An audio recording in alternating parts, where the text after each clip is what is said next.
The Joe Rogan Experience. I always told everybody that I bet that's why Eddie Murphy stopped doing stand-up. I mean, it's just like his movies are doing so good, and you're more insulated in that world too. Yeah. He got too famous too. It's almost like it's a better way to do it. Yeah. What do you think he's going to be like when he comes back? Who knows if he's gonna? I mean, it's a lot of money on the line for him. I'm sure he's got a lot. He's got a lot of money, but I mean, shit. I watched Norbit the other night. I've been talking to people I about saw it. you post about it. Bro, it's fucking funny, man. It's funny. Watch Coming to America the next night. Family movie night. What was that movie he did with Owen Wilson? I Spy? Or something like that? Something Spy. I Spy? Was it? I don't know. It was actually a really good movie. I enjoyed that movie a lot. He's done a lot of fucking movies, man. He's one of those guys where his movies don't get the respect that they deserve for some strange reason. Like, what was that one that he did with Steve Martin? Bowfinger. Yeah. That is a fucking great movie. Do you know the story behind that, right? No. That the Heather Graham character was allegedly Anne Hesh. It was based on Anne Hesh. Really? That's what I heard. Based on her? Yeah, how she was dating Steve Martin, then she ended up with a woman. Yeah. And then ended Who up... did she end up with? Then she ended up with Ellen DeGeneres. That's right. And then she ended up marrying a man after that. That's right. Just keep it moving. Yeah, whoever's going to take me, I'm good with it. I actually met her, and she's very her. nice, too. So, I felt... Whatever happened to her, man? I don't know. She was shooting a series up in Canada for a little while. That's where I met her. Wow. But Eddie, the problem with Eddie was, not the problem, what happened with Eddie was his movies in the 80s were so fucking huge. It's like opening with a phenomenal joke, and then the rest of your act, you can't follow it, despite how good the rest of the jokes are. But so many of those movies were still really good. They just didn't get the respect for some reason. Like Beverly Hills Cop, 48 Hours, Coming to America, 48 Trading Hours. Places. Dude. I mean, hit after hit after hit. Not like a Monster. little bit of a hit. He was the man. And then, you got another 48 Hours, and then you got Beverly Hills Cop 2 and 3. Even they were good. Yes. That was the first time I saw sequels that were like, wow, that's just as fucking good as the first one. But wasn't there like a time period where he wasn't doing films or they weren't as popular, and then you get films like Bowfinger and... Yeah, so I think after he did that one movie, it was like a military kind of movie in the late 80s. It was somewhere around... Did he try to branch out or something? After Golden Child, it kind of fell apart a little bit. Oh, is that what it was? Yeah, there was Is that pre or post My Girl Wants to Party All the Time? That was post. Okay, so that was an issue. Yeah, that was. But that. My girl wants to Did you ever? You know Finest Henderson? Yeah, sure. Yeah, he wrote that for Eddie. Really? Yeah, apparently Finest told me he wrote it for him. Wow. He goes, yeah, I used to help Eddie with that back in the day, and because Finest was actually a really big. He had a really big song back in the day called "Skip to My Lou." Really? Yeah, it was a really dope R&B track, like early '80s. I remember I was in New York City and Eddie Murphy had that song. Nope, I was in Boston. I was in Boston and Eddie Murphy had that song come out, and I was like, this guy can do anything. That was one of those things where, like, when a person does that, and Rick James produced it for him. Did he really? Oh, that makes sense. Yeah. Yeah. There's some of those guys that could just kind of do anything. They could do movies. They could do comedy. He's got a reggae album out now. You know that? What? Yeah, it came out like 3 years ago, I think. What? Yeah. Eddie Murphy? Yeah, a couple of years ago, Eddie Murphy released a reggae album. See, I always feel like with certain dudes, like whether it's him or Jamie Foxx or dudes who just have this really diverse set of skills, they're probably just always doing something, whether you know about it or not. Mm-hmm. They got, they're just creatives that can't stop creating. Right. And then they get, I think the thing with a lot of people are creative, and a lot of people, I think what you need is the... What is this? Eddie Murphy. That's the reggae. Red Light featuring Snoop Dogg. Whoa. Technically Snoop Lion. Look at this. He's playing guitar? Yeah, he plays instruments and shit. Okay, we can't play any of it, but... Just a flash you can hear. Just a little I'm going to have to go and get this now. That's crazy. But I'm not shocked, man. I'm not shocked.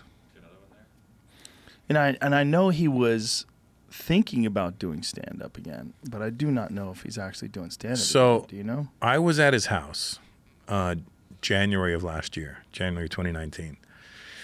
Tiffany Haddish took me to his house.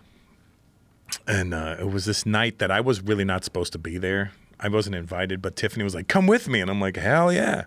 So I went, and it was this incredible fucking night at Eddie Murphy's house where I I walk downstairs. The first person I see is Jamie Foxx. He's like, "Hey man, what's up?" I'm like, "What's up, Jamie?" And he's like, "Yeah." And then I turn, I see Neil Brennan, and then I look at the bar and I see Sacha Baron Cohen and Isla Fisher sitting at the bar, and I'm like, "What the fuck have I watched?" Then I see Kimmel, then I see Bill Hader, and then I hear behind me, "Yo, is this what you comedians always do? Hang out with each other?" And I turn around and it's Q-Tip from A Tribe Called Quest, and I'm like, "What up, Tip?" And they're like, "What the fuck is going? What have I walked into?" Wow. And then Jeff Ross was there, and then Chappelle came, Chris Rock came. Whoa. And I was like, what have I fucking walked into? But the good thing is, because you were comics, we all know each other. And then I'd only met Eddie once for like a split second at a fight. And he knew my name then, but when I walked in the basement, he goes, "Hey, Russell, thanks for coming." I'm like, Eddie Murphy knows my name. That's all I kept thinking. Holy shit, Eddie Murphy knows my name.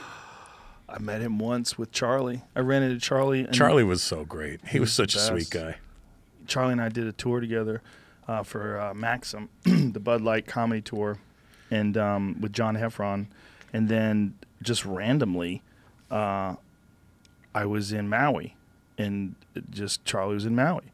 And I went over and sat with him and Eddie Murphy. It was weird. It was so strange. How was he when he was with Charlie? He was real friendly, man. Yeah, he was really nice. There was like nothing weird about him. And no, he's super friendly. His first words, he goes, "You a funny motherfucker." Yeah. And I was like, oh my God. Yeah, these are the things. I might faint. Yeah, dude. I was like, that whole night, I honestly didn't say a fucking word to anybody. I was just in shock the entire time. I was just like, I know. Right? Every time I turned my head, and then I was standing in a doorway like that, and it's me standing beside Eddie, and then Chris Rock, Jamie Foxx, and Neil Brennan, and they're all trying to convince him to do stand-up again. Wow. And I'm just there like, I have nothing to add to this conversation. Like, I'm not on Jamie's level, I'm not on Chris's level. Neil created Chappelle. I'm like, I'm just there, but they didn't make me feel like, what are you doing here? They made me feel included, so that was nice. But that is nice. But there was like, Eddie was like, I haven't done it in 30 years. I'm like, I'm pretty sure you've still got it. Oh, he's got it. He said he's got about 5 minutes. I got about 5 minutes, but you guys are out there doing it every day, and I know he wants to do it, but it depends on how he approaches it. Well, it depends on how he feels. Like, if he just decides he wants to do it. The thing about stand-up is that you have to do it in front of people. You got to go out there and do it in front of people. Yeah, there's no theory to it. Right. Yeah. It's not like music. You could create an album with just you and your friends. You can't really create a comedy set without being at a place where you're going to have random people come and pay money to see you talk. And that's the other problem he's got to overcome, is that people are going to be coming expecting, maybe they're expecting Delirious or Raw coming out of him. Right. But he's a 60-year-old man now. Yep. He's got fucking 10 or 11 kids. I think he does. Yeah. When I met him, when I was at his house, his baby was only maybe a couple of months old or a month old. Wow. And then end of the night, I got stuck in the basement of his house. What happened? Well, everyone was leaving, and I didn't know where Tiffany went. And I'm literally standing against the wall, and I'm the only uninvited guy there, really. Do you know what I mean? Like, all the Netflix people were there, and I'm like, oh boy, I don't know what the fuck. And I'm looking around, going, I don't know where the fuck Tiffany went. And finally, like, as me and then 8 of Eddie's kids were sitting at this one table, and I'm just standing there like a creep, like right across from them. And I see Kenya Barris going upstairs, and I was like, Kenya, don't leave without me. So I went up with him. And as you walked up, they had the door open to suggest just get the fuck out of the house. Wow. And I was like, said to the lady, hey, I came with Tiffany, and she's kind of my ride. Because she did. She picked me up. And I'm like, I don't know where she is. And then they were like, oh, I think she went to the backyard. I go, okay. And I'm like, what am I supposed to do with that? I'm not going to go walking around the guy's house. Right.